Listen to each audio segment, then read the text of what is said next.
A teenage girl, Ada, walks home from school, gripping her backpack tightly.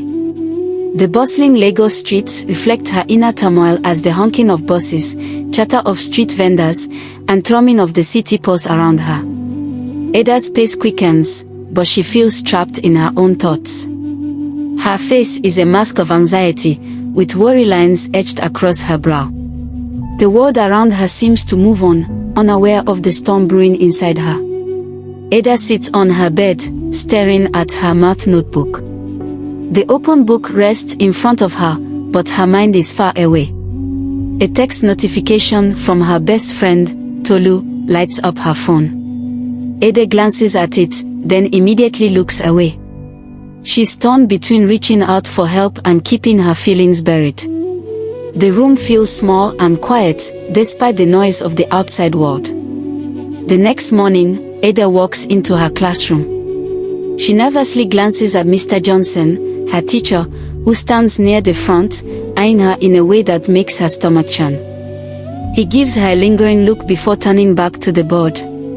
Ada shuffles to her seat, her heart racing. She's noticed it before, the strange looks and the way he speaks to her in private, but today it feels worse. Her chest tightens with unease. During lunch break, Ada sits at a corner of the schoolyard, picking at her food. Her friends laugh and chat nearby, but Ada doesn't hear them. Tolu notices Ada's distant expression and walks over, concern on her face. "What's wrong, Ada?" she asks, but Ada brushes it off, forcing a smile. "Nothing, just tired," she replies, even though it's not true. Her thoughts keep drifting back to Mr. Johnson and the strange feeling of dread that follows her around. After class, Mr. Johnson asks Ada to stay behind. He approaches her desk slowly, his voice soft and eerily comforting. He compliments her appearance, his words making Ada feel uneasy. His breath is too close, his presence too heavy. Ada freezes, her body tense. She knows she should say something, do something, but the words won't come. Instead, she nods quietly, desperate to escape the moment. That evening, Ada and Tolu sit in Ada's room. Ada is on the verge of tears, and Tolu's face falls as she listens to Ada's confession. Ada explains how Mr. Johnson has been making her feel uncomfortable for weeks now. Tolu doesn't know what to say at first, her face filled with confusion and worry. "You need to tell someone, Ada," she says softly, but Ada just shakes her head. "I'm scared," she whispers. Tolu doesn't push but promises to be there for her, no matter what. The next day, after class, Mr. Johnson corners Ada in the hallway. His demeanor shifts from the friendly teacher to something more intimidating. He warns her not to say anything, subtly threatening her grades and future at the school.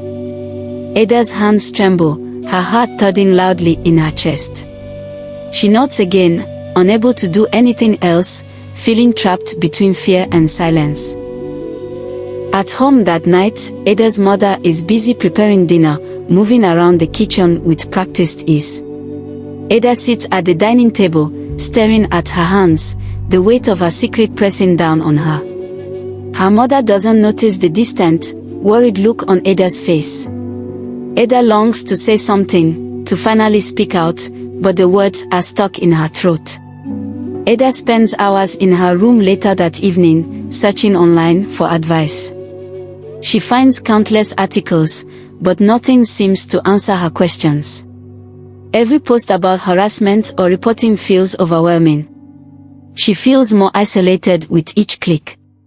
A part of her wants to keep scrolling, to pretend the problem isn't real, but she knows she can't ignore it forever. With shaking hands, Ada writes an anonymous note detailing everything Mr. Johnson has done. She carefully folds the paper and slips it under the principal's office door late one afternoon, praying that someone will read it. She doesn't wait to see the response, fearing the consequences of being caught. She simply walks away, trying to control the panic that rises in her chest. The next morning, Ada hears whispers in the hallways. Her heart races as she tries to ignore the looks from her classmates. The principal has already confronted Mr. Johnson about the allegations. Mr. Johnson denies everything, insisting that it's all a misunderstanding, that some students are just trying to cause trouble. Ada feels the weight of the lie hanging in the air. The principal calls for a school-wide assembly. Ada sits in the back, trying to keep her head down.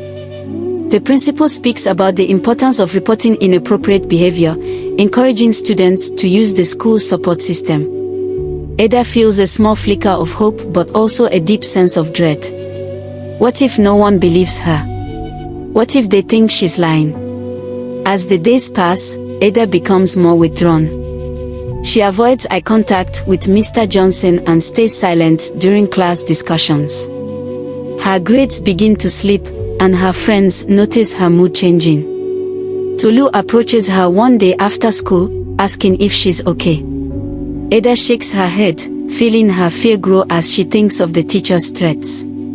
She's terrified that speaking out will only make things worse. One afternoon, a senior student named Simi approaches Ada. She seems confident, assured, and kind. Simi confides in Ada, telling her about her own experience with harassment in school. She offers Ada words of encouragement and reminds her that she's not alone. Simi urges Ada to be brave and assures her that it's possible to overcome this. Ada feels a spark of hope. Maybe, just maybe, she can do this. One day, Mr. Johnson calls Ada after school again. This time, he's angrier. He demands to know if she reported him, his voice low and threatening. Ada's knees weaken, but she stands firm. She doesn't answer his questions. Instead, she walks away from him, the weight of the encounter lingering in the pit of her stomach. Tolu refuses to let Ada face this alone. She takes matters into her own hands, researching resources for victims of harassment. After school, she finds a helpline number and convinces Ada to call it. Ada hesitates, unsure if she's ready, but Tolu reassures her. Together, they sit in Ada's room, the phone pressed to Ada's ear as she speaks to a counselor. The counselor on the other end listens patiently, offering calm advice. She tells Ada that she has options, that she can speak to a trusted adult or a school counselor about what's happening. Ada nods, feeling a small sense of relief. For the first time, she feels like she's not facing this alone. Ada finally finds the courage to tell her mother. Sitting across from her in the living room, Ada's words come out in a rush, a flood of emotion. Her mother listens in shock, her face pale with disbelief. But then, her mother takes her hand, promising to stand by her no matter what. Ada feels a deep sense of gratitude for the first time in weeks. Ada's mother immediately reports the incident to the school board, demanding that something be done. The following days are filled with phone calls and meetings. Ada watches as her mother fights for her, feeling a sense of strength she never knew she had. She's no longer alone in this fight. The school suspends Mr. Johnson pending an investigation. Word spreads quickly, and students watch as he's escorted off the school grounds. Some whisper in fear, while others look relieved. Ada, however, feels a quiet sense of victory. It's not over yet, but it's a step in the right direction. Ada begins attending counseling sessions arranged by the school. It's a slow process, but she starts to heal. She learns about coping strategies and how to deal with her fear and anxiety. She's still not fully okay, but with every session, she feels a little bit stronger. The world doesn't feel so heavy anymore. The school organizes workshops on harassment awareness, educating students about the importance of safe reporting channels. Ada attends one of these workshops, her heart swelling with pride as the school emphasizes the value of speaking up. She's no longer a victim in silence, she's an advocate for others. Inspired by Ada's courage, Simi speaks up during a school assembly. She shares her own story of harassment, encouraging other students to come forward if they've experienced something similar. Ada watches from the audience, amazed at Simi's bravery.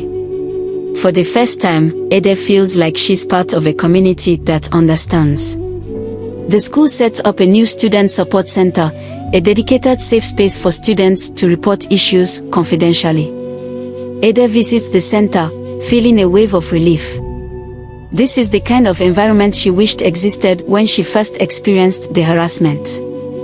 Now, it's there for others.